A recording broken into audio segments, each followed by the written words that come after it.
OnLive is games on demand. What we do is make available the top high-end titles, the same window as they are released in retail, so the same time they're in the store shelves, you have access to them. And you can play all these high-end titles on any entry-level PC or Mac, just through a plug-in that's just 1 megabyte in size in your browser, or using this OnLive microconsole. You can hook it up to your TV and have the exact same games available on your TV. Games on the TV and the PC and the Mac will be about 1280 by 720 at 60 frames a second, sometimes called 720p 60. The resolution is really limited by the speed of your broadband connection. So if you have what's called a 5 megabit connection, which probably is actually delivering about 4 megabits a second, then no problem running HD TV.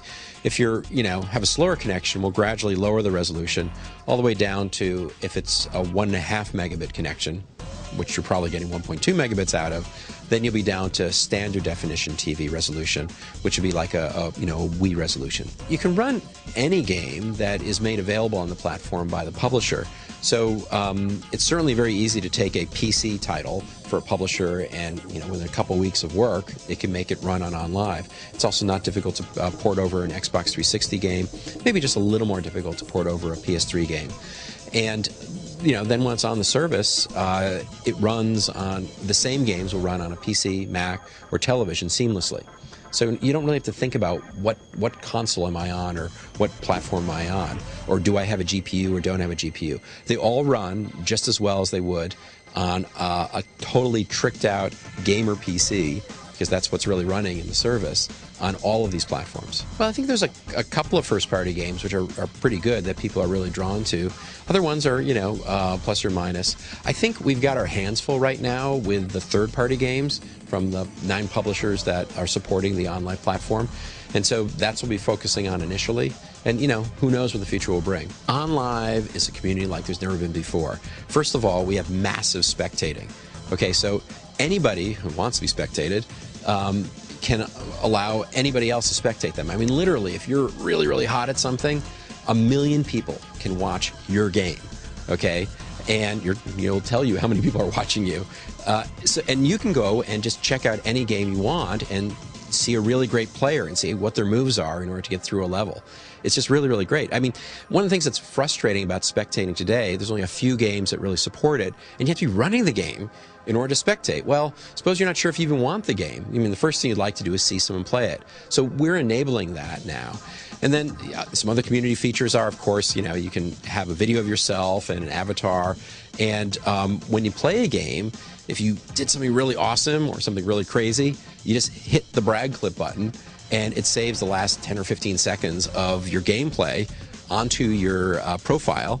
And anybody in the OnLive service can go and see your awesome moment or your horrible moment. Definitely, you'll have the ability to set up friends lists. You can limit the people that are spectating you to just your friends. When we have, voice over IP, maybe you only want to talk to your friends or just let them listen to you, or maybe you want to let the whole world listen to your commentary as you're making your way through a game. So we have an awful lot of different flexibility. But one thing that is really key and really is differentiating is that whenever we have these community features, you're always looking at the video of what the person's actually doing live. So when you go check in on your friend, you can see what they're doing. And you and your friend who are talking to each other can go watch some other player and comment what you want back and forth. And that conversation carries between games, between levels, and so forth. Until, of course, you get into a game where maybe you're on a team, and then the system is smart enough to go and separate the voice so that you can't overhear what the team is saying.